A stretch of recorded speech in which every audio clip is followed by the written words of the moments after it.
जय भोलेनाथ। हर हर महादेव। श्रावण मास का तीसरा पावन सोमवार आज का दिन शिव भक्तों के लिए अत्यंत शुभ और फलदायक माना गया है।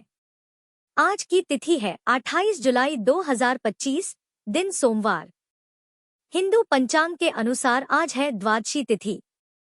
नक्षत्र है पुनर्वसु। योग है सुकर्मा। आज का राहुकाल रहेगा सुबह 7:30 बजे से 9 बजे तक।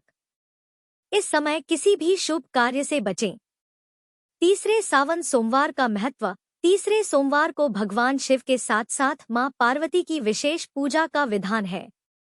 इस दिन व्रत रखने और शिवलिंग पर जलाभिषेक करने से व्यक्ति के जीवन से सभी दुख दूर होते हैं और वैवाहिक सुख की प्राप्ति होती है। इस व्रत के लाभ। विवाह में आ रही बाधाएं दूर होती हैं, पति पत्नी के बीच प्रेम बना रहता है, संतान सुख की प्राप्ति होती है, मानसिक शांति और आत्मबल में वृद्धि होती है। तो आइए करते हैं इस पावन दिन की शुभ शुरुआत शिव आराधना के साथ। हर हर महादेव। हर हर महादेव। एक बार किसी नगर में एक साहूकार था। उसके घर में धन की कोई कमी नहीं थी, लेकिन कोई संतान न होने के कारण वह बड़ा दुखी था। संतान प्राप्ति के लिए वह हर सोमवार को व्रत रखता था और पूरी श्रद्धा के साथ शिव मंदिर जाकर भगवान शिव और माता पार्वती की पूजा किया करता था। उसकी भक्ति देखकर एक दिन मां पार्वती प्रसन्न होकर भगवान शिव से साहूकार की मनोकामना पूर्ण करने का निवेदन करती हैं। पार्वती जी के आग्रह पर भगवान शिव ने कहा, है देवी, इस संसार में हर प्राणी को उसके कर्मों का फल मिलता है और जिसके भाग्य में जो हो उसे भोगना ही पड़ता है। लेकिन पार्वती जी ने साहूकार की भक्ति देखकर उसकी मनोकामना पूर्ण करने की इच्छा व्यक्त की। माता पार्वती के आग्रह पर भगवान शिव ने साहूकार को पुत्र प्राप्ति का वरदान तो दिया, लेकिन उन्होंने बताया कि यह बालक केवल 12 वर्षों तक ही जीवित रहेगा। माता पार्वती और भगवान शिव की इस संवाद को साहूकार सुन रहा था, इसलिए उसे ना तो इस बात की खुशी हुई और ना ही कोई दुख, बल्कि वह पहले की तरह ही शिव जी की पूजा करता रहा। कुछ समय के बाद साहूकार की पत्नी ने एक पुत्र को जन्म दिया। जब वह बालक 11 वर्ष का हुआ तो उसे पढ़ने के लिए काशी भेज दिया गया। साहूकार ने पुत्र के मामा को बुलाकर उसे बहुत सारा धन देते हुए कहा कि तुम इस बालक को काशी विद्या पढ़ने के लिए लेकर जाओ। तुम लोग रास्ते में यज्ञ कराते जाना और ब्राह्मणों को भोजन दक्षिणा देते हुए जाना। दोनों मामा भांजे इसी तरह यज्ञ कराते और ब्राह्मणों को दान दक्षिणा देते काशी नगरी निकल पड़े। इस दौरान रात में एक नगर पड़ा जहां नगर के राजा की कन्या का विवाह था। लेकिन जिस राजकुमार से उसका विवाह होने वाला था वह एक आंख से कान्हा था। राजकुमार के पिता ने अपने पुत्र के कान्हा होने की बात को छुपाने के लिए सोचा, क्यों ना उस साहूकार के पुत्र को दूल्हा बनाकर राजकुमारी से विवाह करा दूं और विवाह के बाद इसको धन देकर विदा कर दूंगा और राजकुमारी को अपने नगर ले आऊंगा। लड़के को दूल्हे के वस्त्र पहनाकर राजकुमारी से विवाह करा दिया गया। साहूकार का पुत्र ईमानदार था, उसे यह बात सही नहीं लगी, इसलिए उसने अवसर पाकर राजकुमारी के दुपट्टे पर लिख दिया कि तुम्हारा विवाह तो मेरे साथ हुआ है, लेकिन जिस राजकुमार के संग तुम्हें भेजा जाएगा वह एक आंख से गाना है। मैं तो काशी विद्या पढ़ने जा रहा हूँ। जब राजकुमारी ने चुन्नी पर लिखी बातें पढ़ी तो उसने अपने माता पिता को यह बात बताई। राजा ने अपनी पुत्री को विदा नहीं किया। फिर बारात वापस चली गई।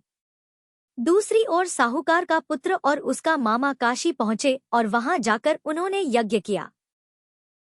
जिस दिन साहूकार का पुत्र 12 वर्ष का हुआ उस दिन भी यज्ञ का आयोजन था। लड़के ने अपने मामा से कहा कि मेरी तबीयत कुछ ठीक नहीं है। मामा ने कहा, तुम अंदर जाकर आराम कर लो।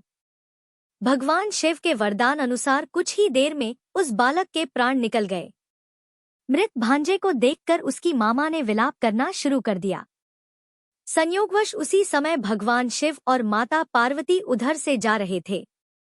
पार्वती जी ने भोलेनाथ से कहा, स्वामी, मुझे इसके रोने का स्वर सहन नहीं हो रहा। आप कृपया इस व्यक्ति के कष्ट को अवश्य दूर कीजिए।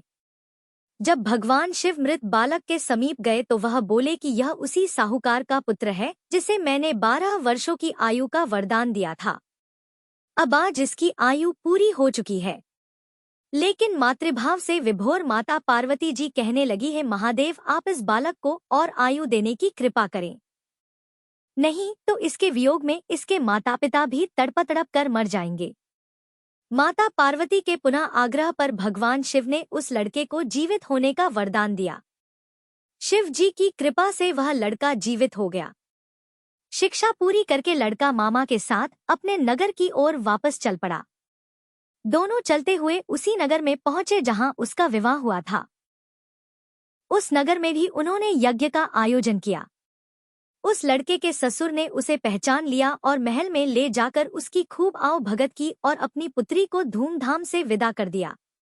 इधर साहूकार और उसकी पत्नी भूखे प्यासे रहकर अपने बेटे की प्रतीक्षा कर रहे थे।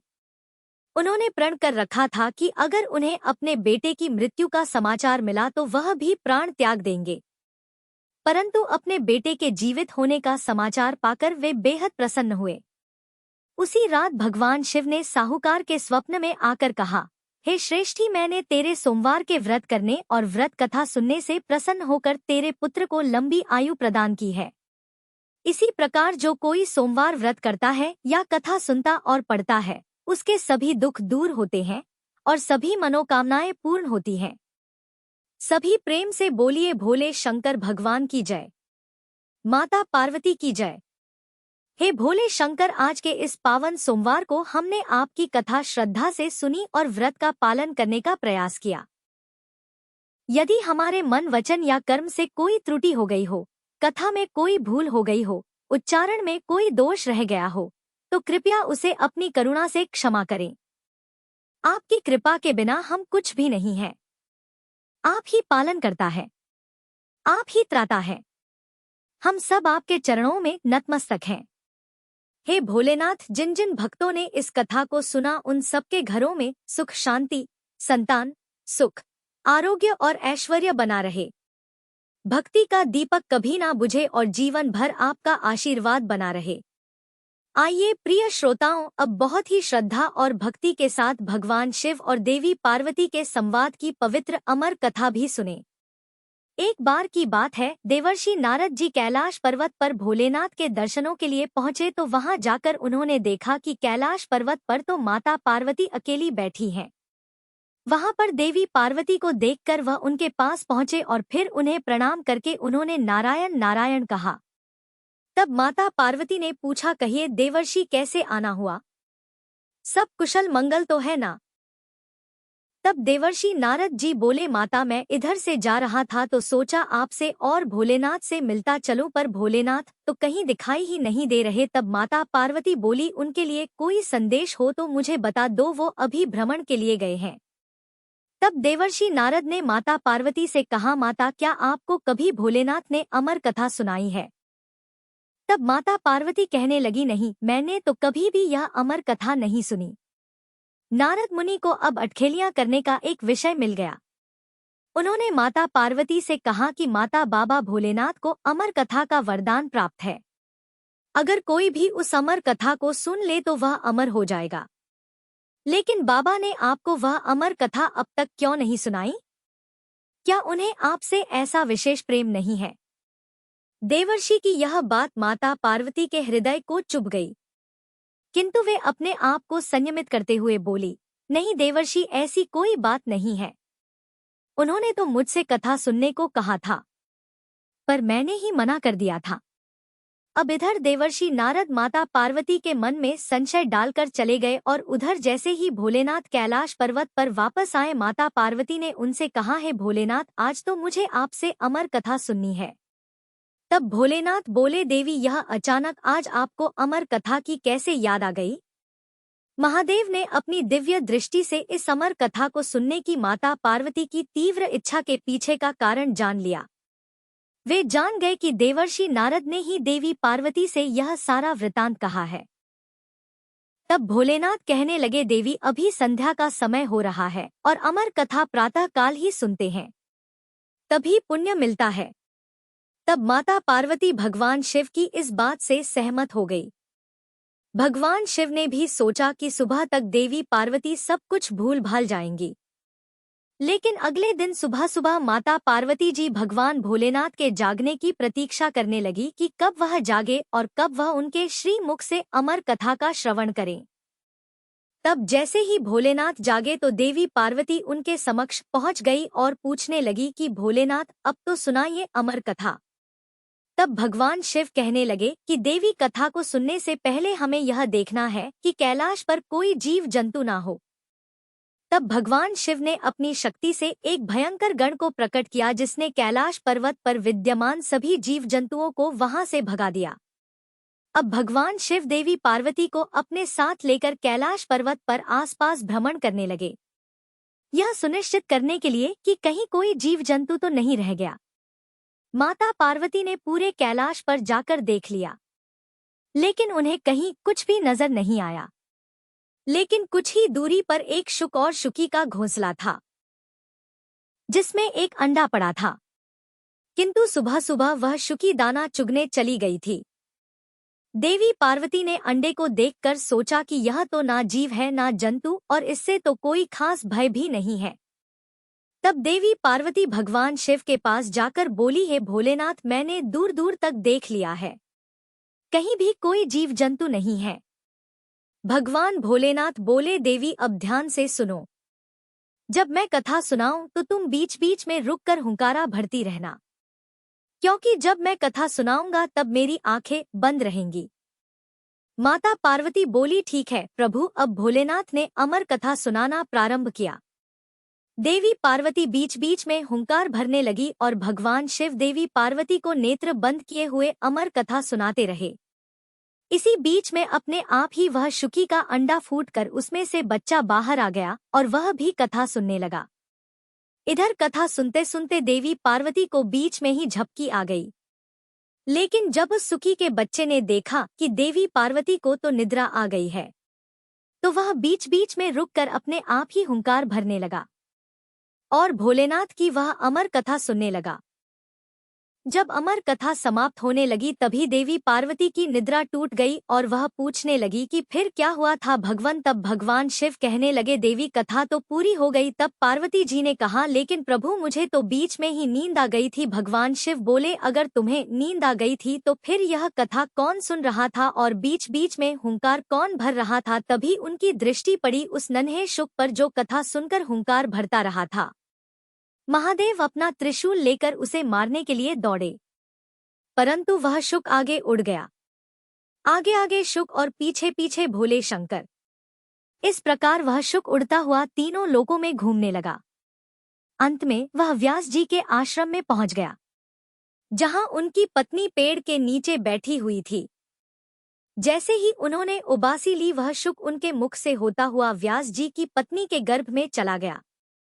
भगवान शिव को अपने आश्रम में आया देखकर व्यास जी उनके पास चले आए और उनके आने का कारण पूछने लगे। तब भगवान शिव ने व्यास जी को सारी बात बताई। सुनकर व्यास जी हंसने लगे और कहने लगे, प्रभु अब तो यह सुख आपकी अमर कथा सुनकर अमर हो चुका है। अब तो आप स्वयं भी उसे नहीं मार सकते। अगर आपने उसे मारा तो आपकी अमर कथा झूठी हो सकती है। अब भगवान शिव वापस कैलाश पर्वत पर लौट आए और फिर वही शुक व्यास जी के अयोनिज पुत्र बने। माता के गर्भ में उन्होंने वेद, पुराणों और उपनिषदों का ज्ञान प्राप्त किया। वह माता के गर्भ में 12 वर्षों तक रहे। तब व्यास जी ने दिव्य दृष्टि से उनसे पूछा कि पुत्र, तुम बाहर क्यों नहीं आ रहे हो? तब वे कहने लगे कि माया के प्रभाव में मैं कहीं पड़ ना जाऊं, इसलिए मैं बाहर नहीं आना चाहता। जब तक कि स्वयं श्री कृष्ण आकर मुझे आश्वासन ना दे, मैं तब तक बाहर नहीं आऊंगा। तब देवर्षि नारद जी के कहने पर भगवान श्री कृष्ण ने आकर उन्हें स्वयं आश्वासन दिया कि तुम्हें जन्म लेने के बाद भी मोह माया स्पर्श नहीं कर पाएगी।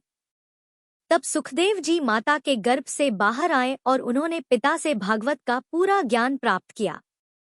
तो यह थी भगवान शिव की अमर कथा जो उन्होंने देवी पार्वती को सुनाई थी, जिसे एक शुक ने आत्मसात किया और वह अमर हो गया। बाद में यही शुक सुखदेव जी के नाम से प्रसिद्ध हुए, जिन्होंने समय समय पर शक आदि 88,000 ऋषियों को भागवत कथा सहित अन्य कथाओं का श्रवण कराया और उन्हें मोक्ष प्राप्ति का उपदेश दिया। सभी प्रेम से बोलिए पार्वती पते हर हर महादेव। जय गणेश गिरजा। यह थी सावन सोमवार की पावन कथा।